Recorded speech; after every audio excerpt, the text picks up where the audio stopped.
that offer the education. Of course, how would you, I'm related to content graphic Pakistan, so I'm Muslim, so, but I had family members who have been Hindu. The overriding message that I take away from my culture is the education, and so, though that may come from the faith part, it's still very prominent in the culture of the Indian subcontinent. So you may not go to do priesthood formal education, you may go to school, but I see that as really being translated into modern culture today. It is, because of course the role has been transferred to the schools and colleges now, but still I believe it's not that you get, get married and then have your education. It's kind of very clear cut that you have to have education and you have to be stern and disciplinarian, very strict, and that's how you need to live your life. And then comes the grihastha ashram, which is like you get married, and when you're grihastha ashram, when you get married, you have to, kind of totally be into that life. One person cannot do also the worship in Hinduism, like in our book Ramcharitmanas, Lord Ram. He also cannot do the Havan, Yajna, without his wife Sita. And in Hinduism, have the say told about Hinduism, a 4 times, till 25 years, just for study. That's called Brahmacharya. 25 to 50. Grahas. Such job, starting job, and do marriage. No life. Start the job and marry. After when you get 50, you have children, you have liabilities, you have something for do. So till 75, because we thought a person is 100, we count.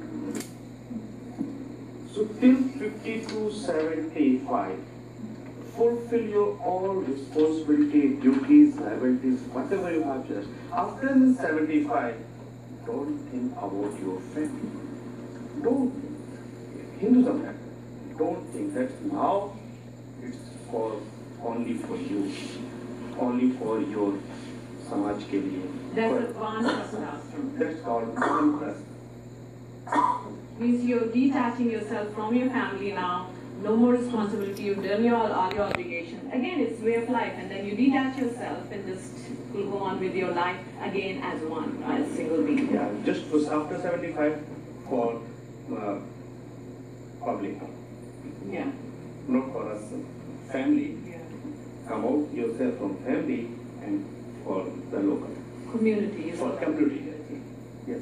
What's the thought process behind people who have died before they're able to reach those stages? People who die young, whether they're as children or... It's the right, so that's nothing. That's nothing. That's the nothing. You could not live through the cycle, the stages. That's it. If somebody, I say, till 75, minimum the age is 70.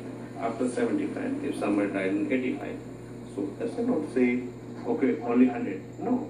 After 75, 10 years you do work only for community.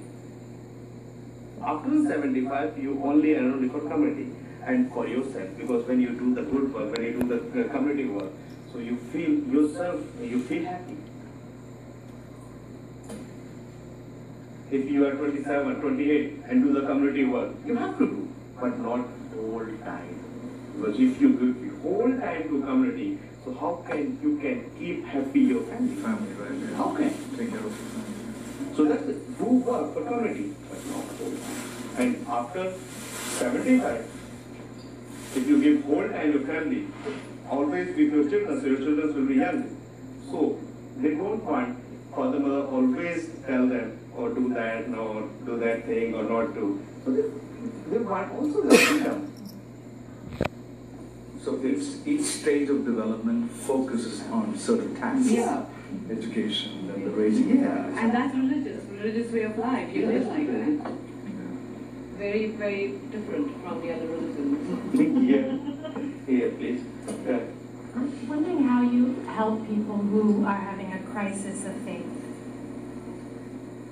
Do you understand what Yeah, I mean?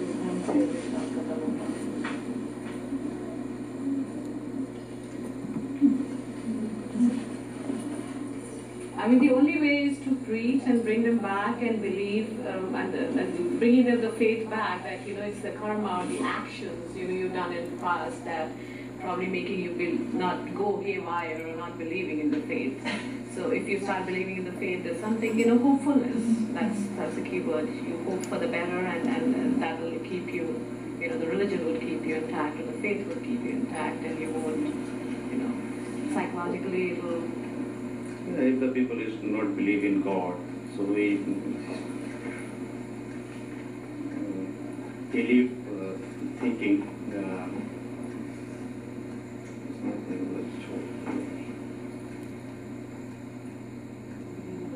Yeah, not believe in life, believe in future, believe in good thing. He is very narrow-minded. He goes the narrow-minded. Oh no, I cannot. Yeah, if somebody say I can do everything, so it is not possible. Because without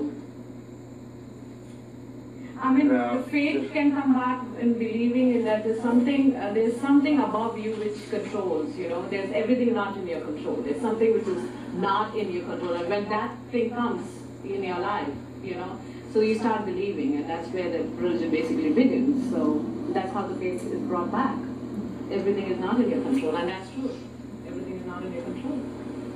Science, technology, whatever, but there are some things just beyond your control.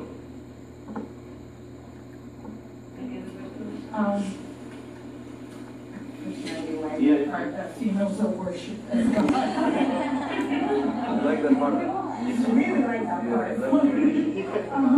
And I also like the neutralism of it. Like I heard that in almost everything you said. But I'm wondering, how did Hinduism start? Like historically, like what made I want to say a movement, but maybe is it a religion? You said it's not a religion. And how did that way of life come about? Like the history of it? no, I already told you. There is a no founder. I got that, but what made it start? How did it just become the origin? In the Sanatana, we start from Vedas. Vedas, there's a four religious book about Hinduism. So it's called Vedas. Samved, Yajurved, Atharved, Rigved. Samved are all the swat, vowels. Rigved have all the medicine as written. Atharved, how can we make economically our life, all economics. Economics for Hinduism is written in Atharved. And the Yajurved written all the story and the karma,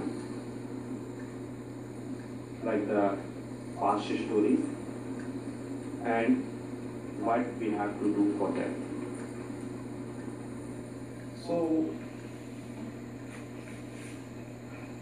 one of our book is called Sri Ramcharitmanas Ramayana. There is in the last chapter, there is the 7th chapter, there is a book called Uttarkand. There is written that 27 times Lord Ram rebirth in the. There's the only one person that's called Kar Kusundri. He writing there. He say, I say, and before me, after me, I don't know. But in the front of me, because he has the very biggest, right? So he said 27 times I saw Rama, Lord Rama, take part in the earth. So one person, he asked him, how do you know the Rama is the God? The God takes the different type, different faces, different things. But he saw that when I saw the Lord Rama born, every character was the different. The face of every character was the different, but the face of Lord Ram was the same. Every 27 times he was the same eyes, same nose, every whole body are same. But his mother, his father, brother, sister, everyone different. So that's why I find he is the God, because only God can take the flesh 27 times, and 27 times the same story. And there's the, in our Vedas written, there's the millions of billions of sun in the whole universe. So we think life, whatever we can see, is destroyed. Everything will be destroyed and reset. Destroy and reset. Everything. Only God is only God. Never ever. He is the creator. All the world. So everything changed. Yeah, whatever we say, everything will change. That is the nature. And nature is the law.